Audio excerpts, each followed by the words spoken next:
창세기 25장 19절부터 26절까지의 말씀입니다. 아브라함의 아들 이삭의 후예는 이러하니라.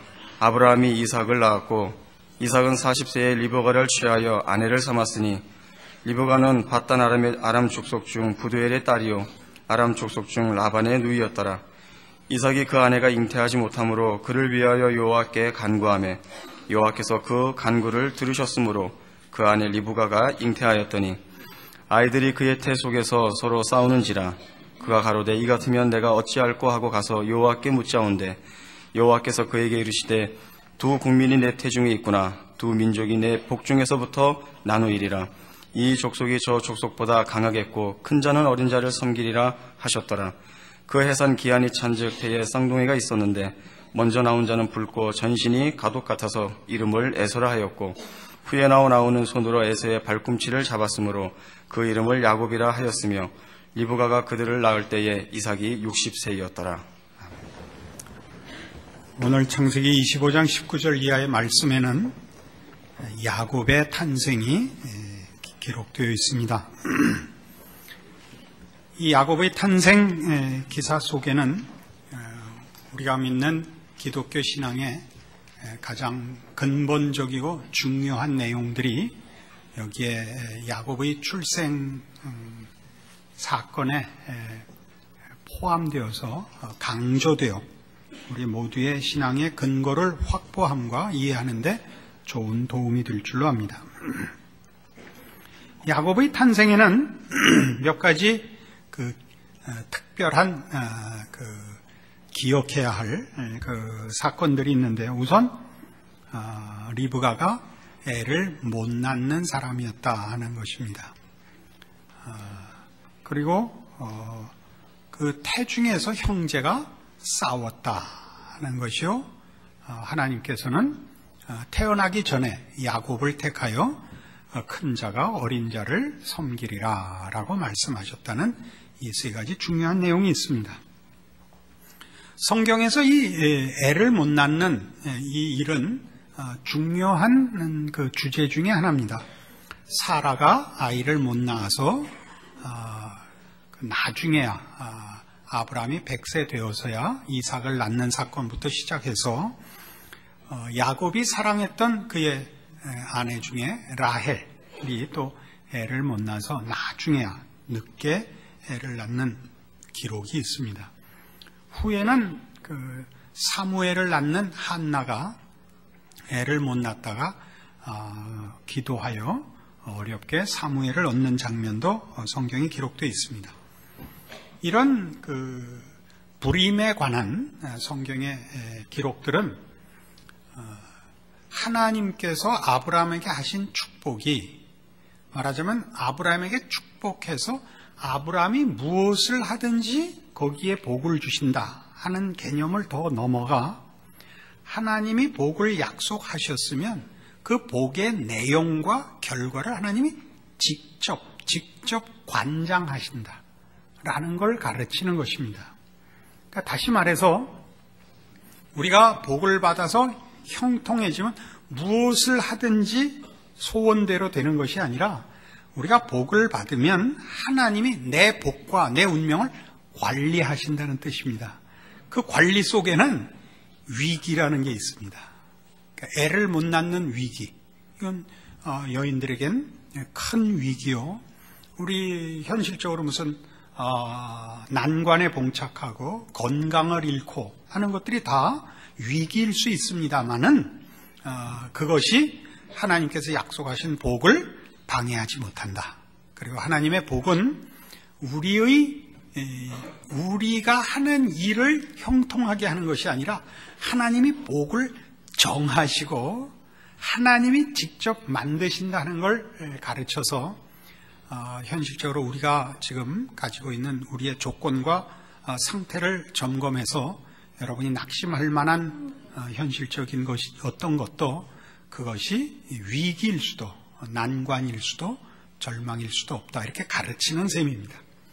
그 다음에는 에서와 야곱이 그 태 속에서 이미 싸우고 있는데 이 혈육 간의 갈등과 반목은 창세기에서는 아주 두드러지는 주제 중에 또 한 가지입니다. 우리 가인이 동생 아벨을 죽인 것부터 인류가 시작했다는 사실을 기억해야 하고, 아브람과 롯이 갈라설 수밖에 없었던 것, 이삭과 이스마엘이 갈라설 수밖에 없었던 것, 이스마엘이 이삭을 희롱했다라고 기록해 있었습니다. 또 요셉이 그 형들의 미움을 사서 죽을 뻔했다가 그 노예로 팔려가는 사건들을 알고 있습니다.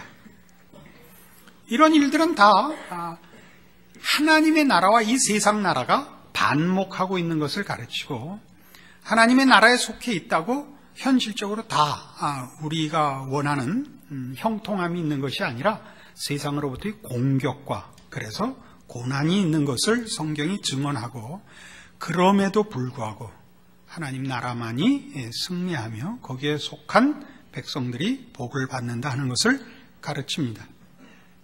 세 번째 그 특징 중에 하나인 큰 자가 어린 자를 섬기는 이 일은 세상적인 조건, 즉 장자권을 가지고 태어나는 에서가 하나님이 복 주시는 어린 자에게 복종하는, 즉 하나님이 주시는 복이 온 우주와 역사의 유일한 복이요, 말하자면 하나님의 통치와 하나님의 주권이 유일한 것이며 세상의 것은 헛것이다 하는 걸 가르치고 있습니다.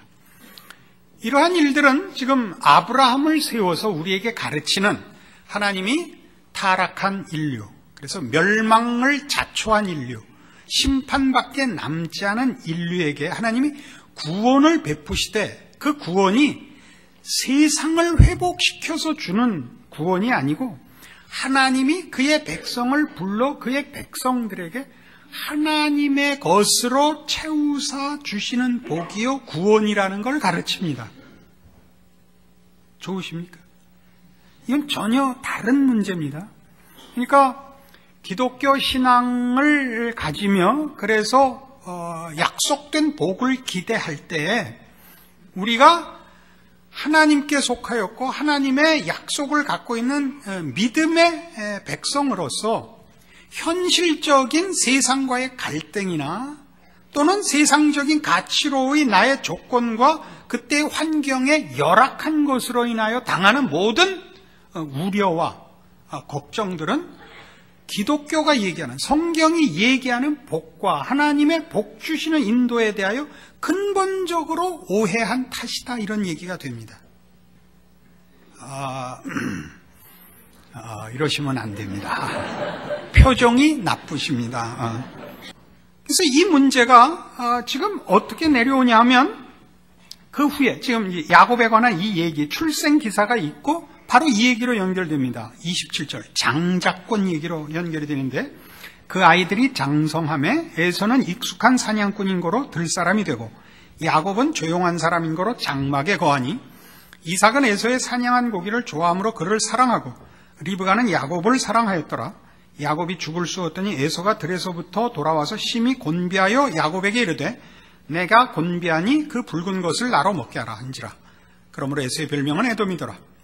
야곱이 가로되 형의 장자의 명분을 오늘날 내게 팔라.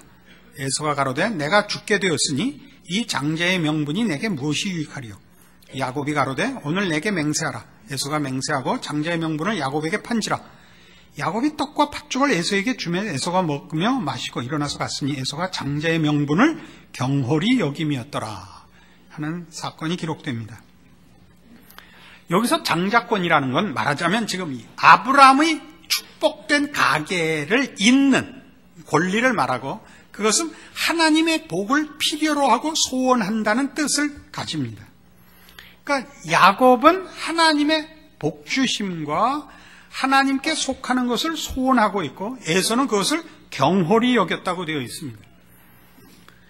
이 야곱의 소원, 신앙적인 사모함이 선택을 받아낸 것이 아니라, 지금 그는 복중에서 태어나기 전에 어떤 결정과 의식이 있기 전에 하나님 앞에 택함을 받아서 출생한 겁니다. 하나님께서 그를 자기의 백성으로 삼으셨기 때문에 이 장자권을 사모하는, 하나님의 축복을 사모하는 자리에 인도함을 받은 셈이지 그가 이 사모와 이 신앙을 가졌기 때문에 그것이 자격과 조건이 되어 선택을 받는 것이 아니다 이겁니다. 이게 무슨 그리 중요한 문제냐? 이렇게 중요합니다. 마태복음 5장으로 가십시다. 신약성경 첫 번째 책인 마태복음 5장 3절입니다. 심령이 가난한 자는 복이 있나니 천국이 저희 것이며 애통하는 자는 복이 있나니 저희가 위로를 받을 것이며 온유한 자는 복이 있나니 저희가 땅을 기업으로 받을 것이며 의에 줄이고 목마른 자는 복이 있나니 저희가 배부를 것이며 긍휼히 여기는 자는 복이 있나니 저희가 긍휼히 여김을 받을 것이며 마음이 청결한 자는 복이 있나니 저희가 하나님을 볼 것이며 화평케 하는 자는 복이 있나니 저희가 하나님의 아들이라 일컬음을 받을 것이며 의를 위하여 핍박을 받은 자는 복이 있나니 저희가 천국이 저희 것임이라. 이 팔복의 가장 중요한 가치는 이게 복 받은 사람들의 증상, 복을 받은 증거라는 데 있습니다. 이것은 복을 받는 조건이 아닙니다. 심령이 가난하면 복을 받는다든가 의에 줄이고 목마르면 복을 받는 것이 아니라 복을 받은 자들에게는 이런 증상이 나타난다는 것입니다. 이렇게 하면 이해가 빠를 겁니다. 회개를 하면 구원을 받는 것이 아니라 구원을 받아서 회개를 하는 것입니다. 왜냐하면 회개란 하나님과 하나님 앞에서의 자신의 처지를 이해하는 것입니다. 그리고 그것은 중생하기 전에는 하나님에 대한 영적인 인식과 체험이 없이는 일어날 수 없습니다. 모든 회개는 그가 영적으로 다시 살아난 증거인 것입니다. 그러니까 모든 회개는 구원받은 증거이지 구원 얻는 조건이 아닙니다. 그러나 우리의 체험 속에는 회개가 있고 그 다음에 구원을 확인합니다. 보통 논리적인 순서가. 그러나 따지고 보면 그는 자기가 구원받았다는 것을 확인하기 전에 이미 구원함을 받아서 회개가 가능했던 것입니다. 마찬가지로 심령이 가난하고 의에 줄이고 목마른 이 팔복의 이 중요한 증상들은 하나님 앞에서 하나님이 누구시고 내가 지금 어떤 처지에 있는가를 아는 자가 가지는 영적 상태입니다. 그 영적 상태는 뜻밖에도 자신에게 아무런 조건이 없다는 것을 확인하는 것입니다. 심령이 가난하다는 것은 그가 스스로 자신에게 필요한, 자기 영혼에게 필요한 그 무엇도 만들어낼 수가 없고 스스로 자급자족할 수 없다는 것을 깨달으며 하나님에게만 그 필요에 답이 있다는 것을 아는 상태입니다. 그것은 뒤에 의에 줄이고 목마른 자라는 표현으로 반복됩니다. 의에 줄이고 목마르다는 것은 잘못 이해되면 더 고급한 영적 경지를 사모하는 괜찮은 모습으로 그려지는데 지금은 그런 얘기를 하는 것이 아닙니다. 여기서 의에 줄이고 목마르다는 것은 스스로 의를 만들 수도 의를 지킬 수도 없는 자신의 더러움과 무력함에 대한 이해가 그러나 그대로 체념할 수는 없는 신령함과 경건함에 대한 소원을 가지는 그 상태를 말합니다. 하나님께 매어 달리며 하나님께 간구하는 이 모든 일들은 하나님을 만난 자, 하나님의 백성으로 인도함을 받는 자들의 특성이 되는 것입니다. 그래서 이런 이해들로부터 우리는 이제 어떤 문제를 해결할 수 있게 되느냐 하면 신앙의 현실 속에서 우리가 겪는 이 부족감에 대하여 성경적인 위로와 긍정적인 평가를 내릴 줄 알아야 합니다.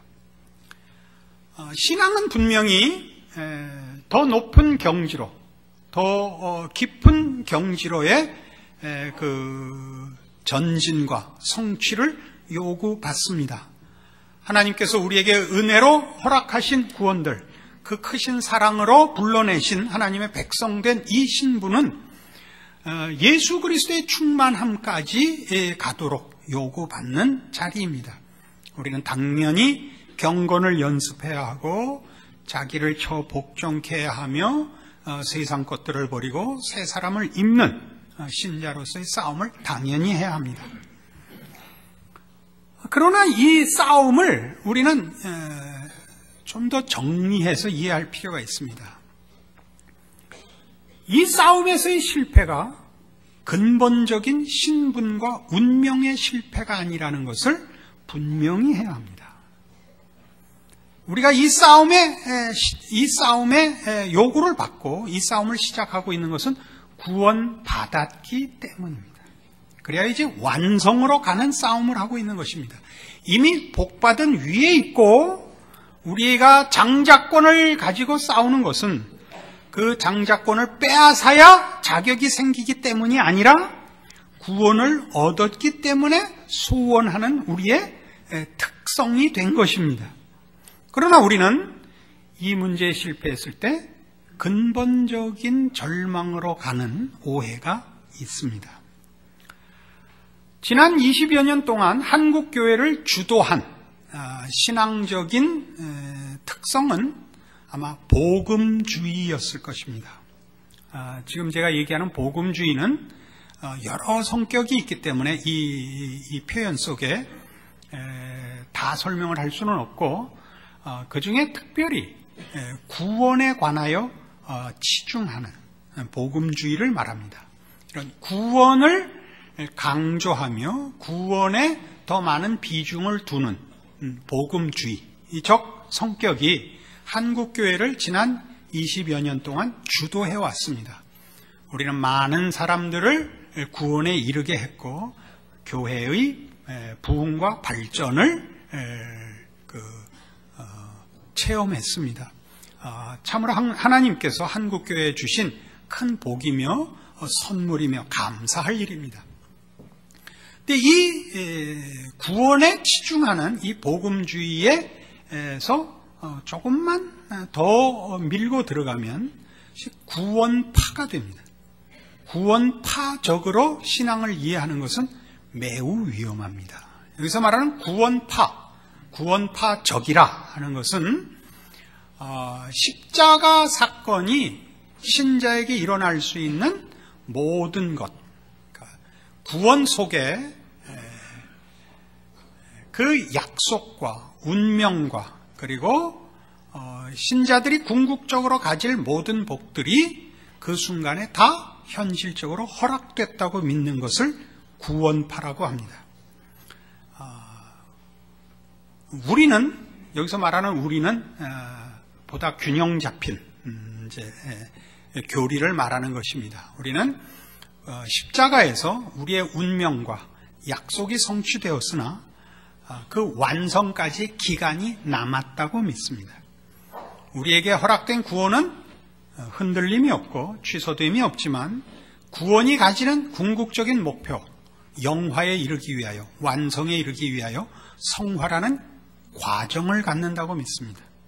그 사이가 현실이며 우리 현실 속에서 우리의 신앙이 자라나는 과정을 겪으며 그 과정은 당연히 시행착오를 가질 수 있다고 믿습니다.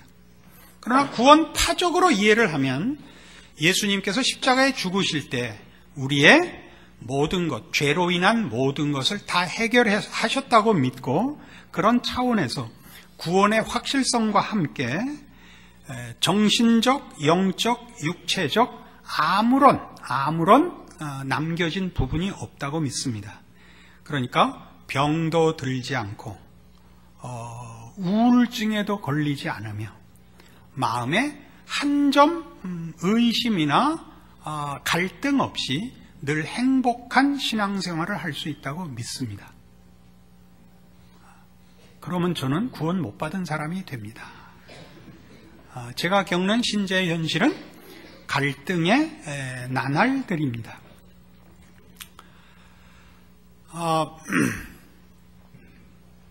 더 자세한 설명은 지금 이 시간에 이것만 가지고 할 수가 없고 이것만으로 따로 해야 옳습니다. 우리 수요일 날 쭉 한 성화의 신비라는 설교를 참조하시기 바랍니다. 근데 하여튼 그래서 우리는 이 성화의 과정이 있고 이 과정이 시행착오가 있는, 왜? 완성을 향하여 가는 과정이니까. 완성을 향하여 간다는 것은 완성되지 못한 것이 현실이라는 뜻입니다. 그래서 우리는 우리가 겪는 실패와 난관에 대하여 구원파적인 실수를 하지 않도록 성경을 근거로 한 분명한 이해를 가져야 한다 하는 것 때문에 지금 이렇게 사설이 길어졌습니다.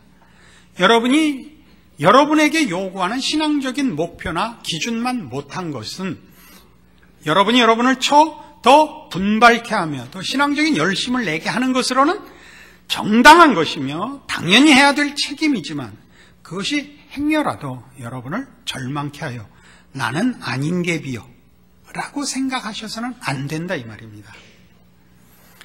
우리 완성으로 가는 과정에 관한 내용에 있어서는 모든 문제가 이렇게 되어 있습니다. 본인이 실력이 없어서 정말 막 시작한 아마추어라서 더 많은 노력을 해야겠다, 더 많은 훈련을 해야 되겠다 하는 것이야 논란의 여지가 없지만 고수가 되어도 비슷한 고민이 있다는 걸 우리 이해해야 합니다.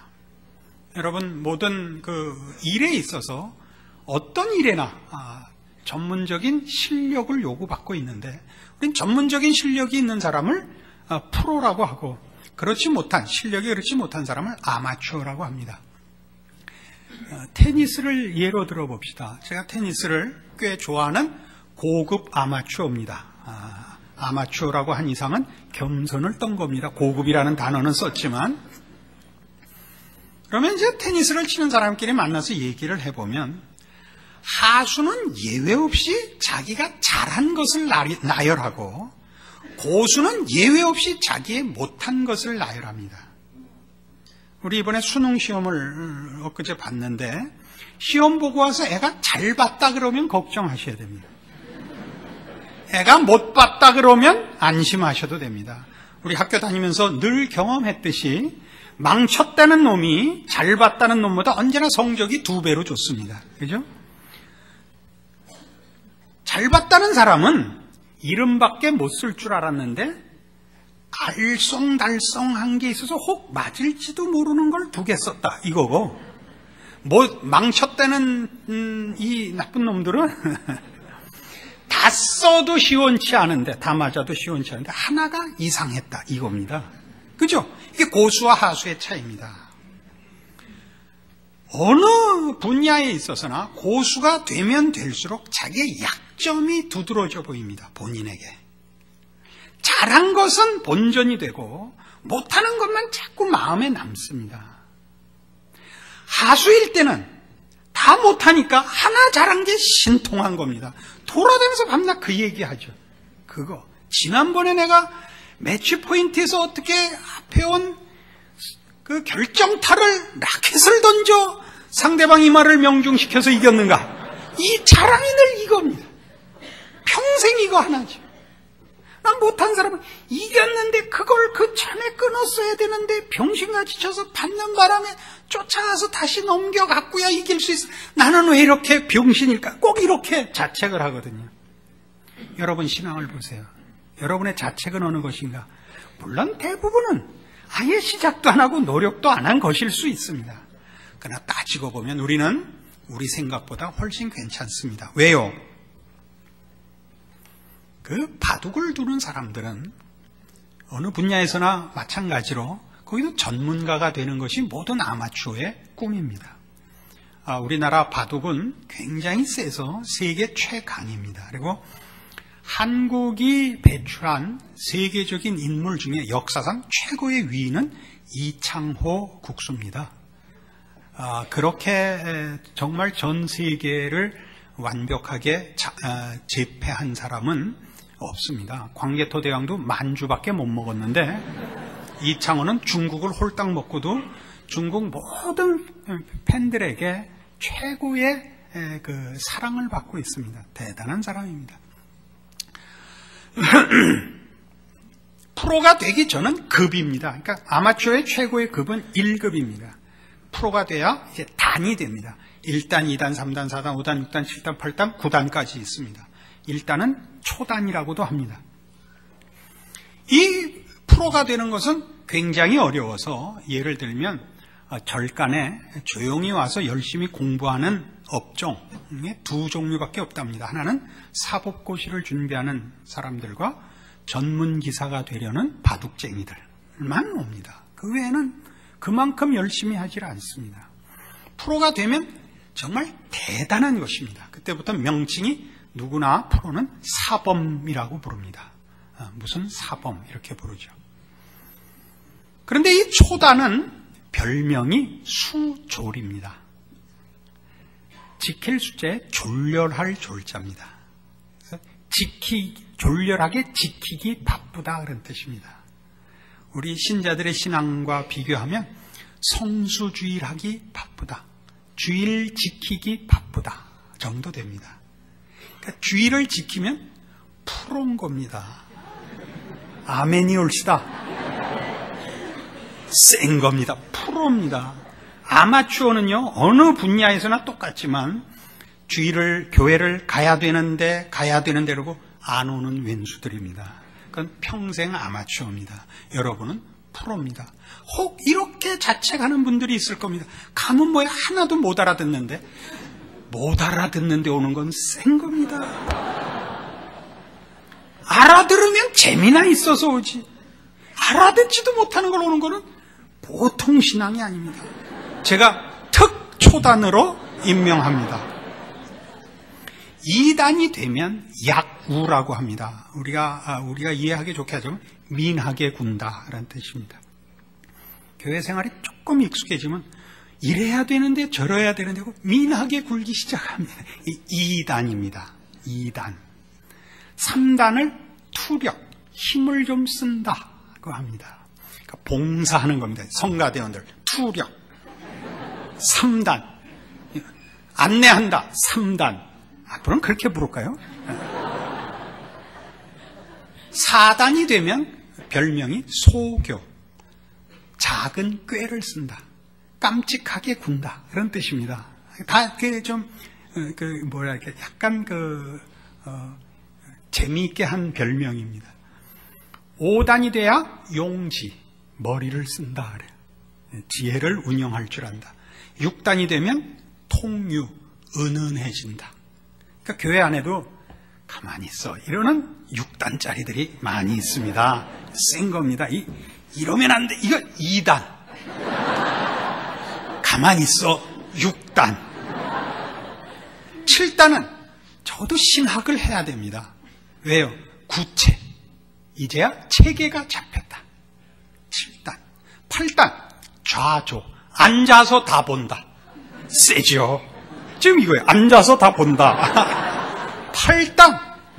9단. 입신. 신의 경지에 들어갔다. 재밌죠? 별칭들이. 여러분, 우리가 무슨 일을 하든지 그렇습니다마는 모든 일을 하는데 필요한 건 물론 채찍이 필요합니다. 그러나 채찍질 이상으로 필요한 게 뭐냐면 내가 정말 목적지까지 갈 수 있나 없나 하는 겁니다. 거기에는 뭐가 필요하냐면 나의 노력이나 의지나 재능 이상으로 운명의 확인이 필요합니다. 우리가 기독교 신앙에서 제일 감사하게 생각하는 것은 운명의 확인이 확보되어 있다는 사실입니다. 왜요? 일은 하나님이 시작한 것입니다. 하나님이 나를 부르셔서 내 안에서 그의 일을 이루시고야 말겠다는 이 약속과 이것이 모든 기독교인들이 가지는 신앙의 근거입니다.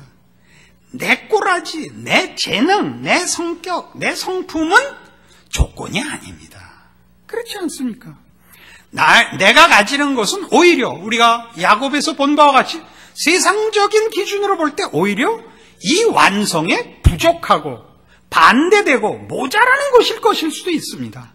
그럼에도 불구하고 하나님이 그 약속을 하시고 그리 하시기로 작정하셨기 때문에 우리는 그리 될 줄로 믿으며, 그래서 우리의 노력이 근거도 아니요 우리의 재능이 이유가 아니라 하나님의 부르심, 그리고 그 부르신 하나님의 성실하심과 의로우심과 전능하심과 자비로우심과 사랑하심과 영원하심을 근거로 하여 분발하는 우리 신앙의 반응을 그에게 바치는 것입니다.